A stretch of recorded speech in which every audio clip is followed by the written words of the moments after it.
How's it going, guys? Kaveh here. Today I wanted to go over the Thundercloud Thea build here. You can see it. You can kind of get yourself spiking up to about 20 million DPS, though this does have some setup with it. This build is using a setup where you are required to do a bit of snapshotting in order to get your maximum damage on it. So as you can see here, I will be waiting until I get to 25 stacks of Oracle before I'm clicking my actual button here. So the average DPS is going to be more about 10 billion or so, and this is while also, like, again, kind of playing the build perfectly, or actually paying attention to what's going on. You can get it to spike even higher, I suppose, if you line things up perfectly. But so the way that this build works is, again, you are reliant on kind of snapshotting everything in regards to your damage right along with your buffs and everything else. We could probably actually get this even higher if we're running some additional stuff here, but let's go ahead and go over exactly how this build functions so you can take a look at it for yourself. So everything that the build is doing, it is relying on settling shock damage. We're getting a base percentage of the hit damage as base shock damage from our helmet as well as our gloves here. For the chest, standard focus blessing chest, we're using exquisite box. There is a setup for this build that you can run a different necklace instead, but I prefer the exquisite box version just so that we are having Blizzard being cast in order to ignite the enemy, which gives us lucky damage on our lightning damage here. If you can get a corrupted version of Everburn, you do want one that resolves shock damage. I think these are probably, I think they're like 500, 600 FE at the moment. For your boots, I just run Grace boots for maps, but otherwise you want to just be running boots over here with focus blessings on them. And for your rings, you want max tenacity blessing rings here with max ES, res, and some spell damage. And then for your weapons, you're using Shadow of Thunderlight Eyes. Best case scenario, you get the corrupted version with 3% lightning pen per 1% gold pen owned, but we didn't end up getting that here. For your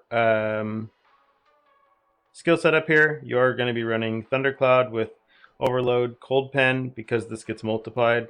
Crit damage, guard, and electric overload. For your candles, you're just using +2 lightning skill candles. And then for your skills here, you have Speed Phantom. We are running Force Start. We are running Mana Boil, along with Mass Effect, Mania, and Wolfhawk Battle. And then we have a Blizzard setup here with added fire damage, Cold Pen, Overload, and Strategic Strike. The added fire is needed because we do need to have an ignite source on the boss in order to maximize our damage. And then we have an auto defense set up here with Reform. We have Elemental Amplification, Electric Conversion, and Erosion Enhancement. And then we have a Curse on Hit setup with Electrocute as well. And this is on Seal Conversion, so we're putting Energy Fortress and Magical Source here in order to fully reserve our life. So the way that this build functions, everything that you are doing in regards to the snapshotting is you're getting all of this additional damage for each stack that it's consumed recently, and then you're basically using this along with all of these here for 8% damage for the next main skill for each stack of Divine Blessing. And you're basically taking all of these different mods, you're stacking all of these different memories in order to apply it to your channeling stack of Thundercloud. Same thing goes here, right here, for the 50% damage for the next main skill. For every stack consumed recently, this goes all the way up to 1250%. And then we're also doing this here for the additional damage.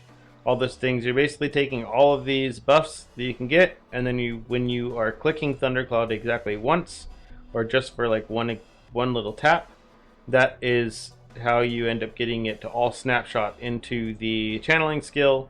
If you do mess this up and you're not actually doing it this way, like if you were to just hold down Thundercloud, you can see the damage will be significantly lower.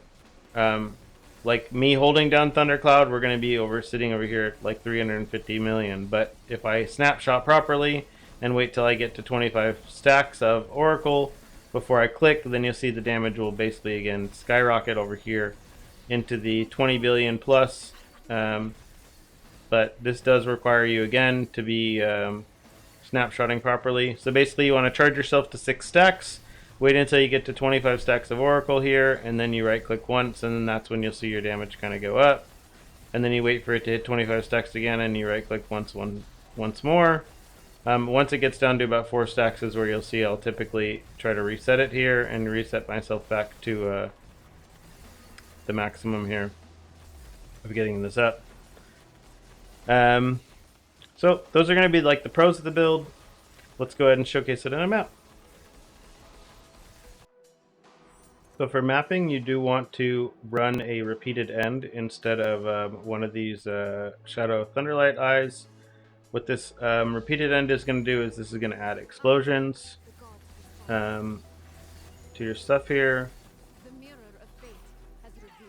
So once we kind of get our Thundercloud going here, we can kind of get our snapshotted damage and just kind of move forward. It isn't really as important to snapshot the damage when mapping, really, for most things. So you can kind of get away with just kind of running around and running through things. Definitely not as fast as the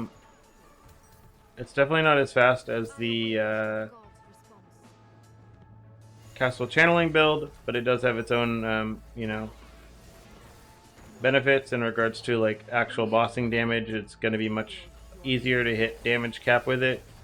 So this, I would say, if anything, this is probably more of a bossing setup, and the Castle Channeling setup is more of a mapping setup. But it's good to know that it basically only costs a few FE to kind of swap between the two builds.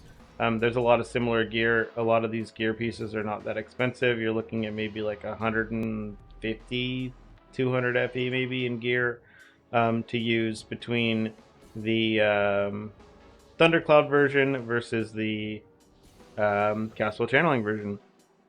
So my recommendation would be to just have both. Pick up both builds. If you need to do really hard bosses, you want just 100 billion DPS to kind of go and spike the boss down, you can kind of run something like that. And yeah, other than that, if you have any questions, leave them in the comments down below, and I'll be more than happy to answer them. See you in the next one.